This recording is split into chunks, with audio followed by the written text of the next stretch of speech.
In 1971, I helped found an environmental group in the basement of a Unitarian church in Vancouver, Canada.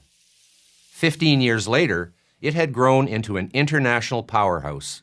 We were making headlines every month.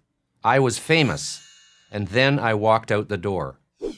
The mission, once noble, had become corrupted. Political agendas and fear-mongering trumped science and truth. Here's how it happened. When I was studying for my PhD in ecology at the University of British Columbia, I joined a small activist group called the Don't Make a Wave Committee. It was the height of the Cold War. The Vietnam War was raging. I became radicalized by these realities and by the emerging consciousness of the environment. The mission of the Don't Make a Wave Committee was to launch an ocean-going campaign against U.S. hydrogen bomb testing in Alaska, a symbol of our opposition to nuclear war. As one of our early meetings was breaking up, someone said, "Peace."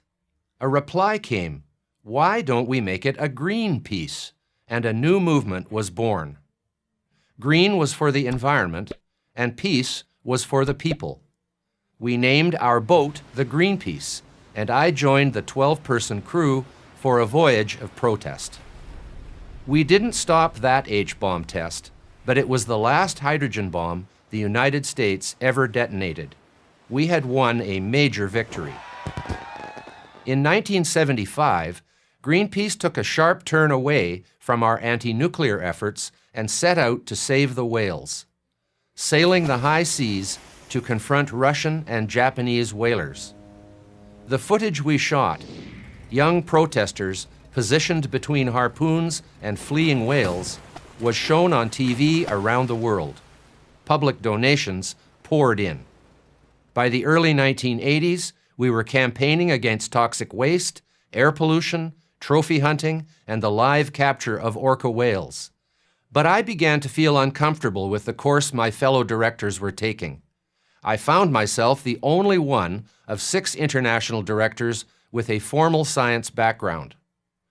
We were now tackling subjects that involved complex issues of toxicology, chemistry, and human health.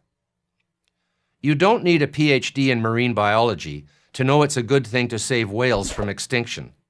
But when you're analyzing which chemicals to ban, you need to know some science.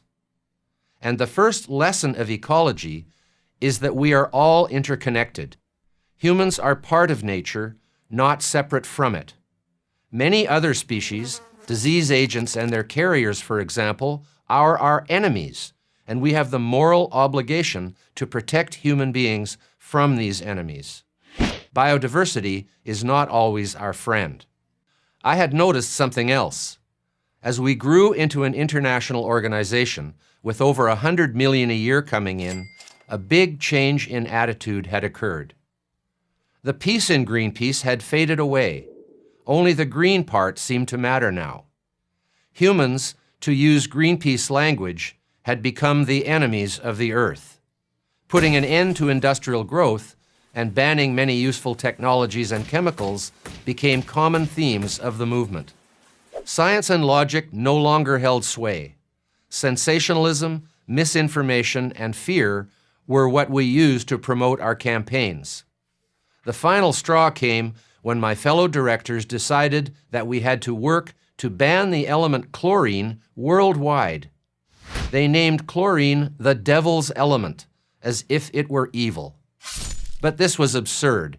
Adding chlorine to drinking water was one of the biggest advances in the history of public health. And anyone with a basic knowledge of chemistry knew that many of our most effective pharmaceuticals had a chlorine component. Not only that, but if this anti-chlorine campaign succeeded, it wouldn't be our wealthy donors who would suffer. Wealthy individuals and countries always find a way around these follies. The ones who suffer are those in developing countries, people we're presumably trying to help. For example, Greenpeace has opposed the adoption of golden rice, a genetically modified variety of rice that contains beta-carotene. Golden rice has the potential to prevent the death of 2 million of the world's poorest children every year. But that doesn't matter to the Greenpeace crowd. GMOs are bad, so golden rice must be bad. Apparently millions of children dying isn't. This kind of rigid, backward thinking is usually attributed to the unenlightened and the anti-scientific. But I've discovered from the inside out that it can infect any organization, even those with names as noble-sounding as Greenpeace. I'm Patrick Moore for Prager University.